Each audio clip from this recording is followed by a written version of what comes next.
Hello friends, welcome to Sri Tamil channel. இன்றைக்கி நம்ம பார்க்க போகிறது என்னென்னு பார்த்தீங்கன்னா, முருங்கைக்கீரையை வச்சு ஒரு நல்ல ஹெல்த்தியான, அதிக மசாலா சேர்க்காமல் ரொம்ப லைட்டான, குழந்தைங்கலேருந்து பெரியவங்க வரைக்கும் குடிக்கிற மாதிரியான ஒரு சூப் எப்படி செய்யலாம் தான் இன்றைக்கி நம்ம பார்க்க போகிறோம். முதல்ல ஒரு பேனில் 1 டேபிள் ஸ்பூன் எண்ணெய் சேர்த்துக்கோங்க. எண்ணெய் லேசாக சூடானதும் ஒரு அரை ஸ்பூன் மிளகு போட்டு தாளிச்சிக்கோங்க. மிளகு வெடித்ததும் இன்னும் ஒரு அரை ஸ்பூன் சீரகம் போட்டு தாளிச்சிக்கோங்க.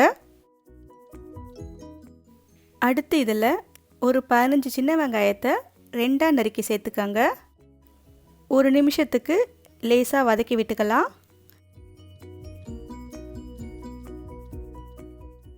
ஒரு 4 பல் பூண்டை லேசாக தட்டி சேர்த்துக்கோங்க.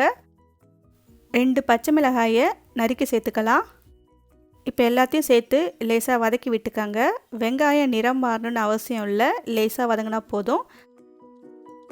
ஒரு சின்ன தக்காளியை நறுக்கி சேர்த்துக்கோங்க. கொஞ்சமாக மஞ்சத்தூள் சேர்த்துக்கலாம். இப்போ இது எல்லாத்தையும் சேர்த்து நல்லா வதக்கி விட்டுக்கோங்க.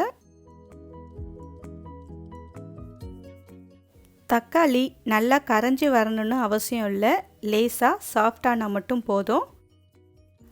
அடுத்து இதில் ஒரு 2 கைப்பிடி முருங்கைக்கீரையை நல்லா கழுவிட்டு அதுக்கப்புறமா சேர்த்துக்கோங்க.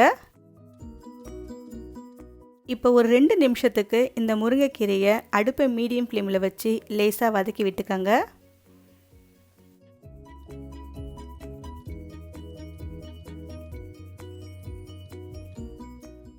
இப்போ பார்த்தீங்கன்னா முருங்கைக்கீரை லேசாக வதங்கி சுருங்கி வந்திருக்கு.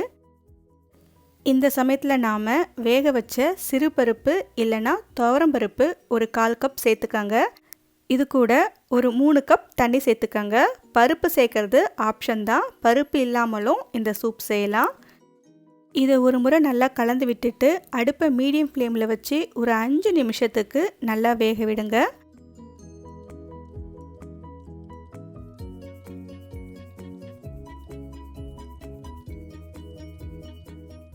கீரை ஓரளவுக்கு வெந்ததும் தேவையான அளவுக்கு உப்பு சேர்த்துக்கங்க. உங்கள் காரத்துக்கு ஏற்ற மாதிரி மிளகுத்தூள் சேர்த்துக்கலாம். உப்பு மிளகுத்தூள் சேர்த்ததுக்கப்புறம் ஒரு 2 நிமிஷத்துக்கு மட்டும் கொதிக்க விட்டு நாம் ஸ்டவ்வை ஆஃப் பண்ணிடலாம். அவ்வளவுதான், நமக்கு சுட சுட ஹெல்த்தியான முருங்கைக்கீரை சூப் சூப்பராக ரெடி ஆகிடுச்சு. ஓகே ஃப்ரெண்ட்ஸ், இதை நீங்கள் வீட்டில் ஒரு முறை ட்ரை பண்ணி பார்த்துட்டு எப்படி இருக்குன்னு சொல்லுங்கள். இந்த ரெசிபி உங்களுக்கு பிடிச்சிருந்தா லைக் பண்ணுங்கள், ஷேர் பண்ணுங்கள், ஸ்ரீ தமிழ் சேனலுக்கு சப்ஸ்கிரைப் பண்ணுங்கள். தேங்க்ஸ் ஃபார் வாட்சிங்.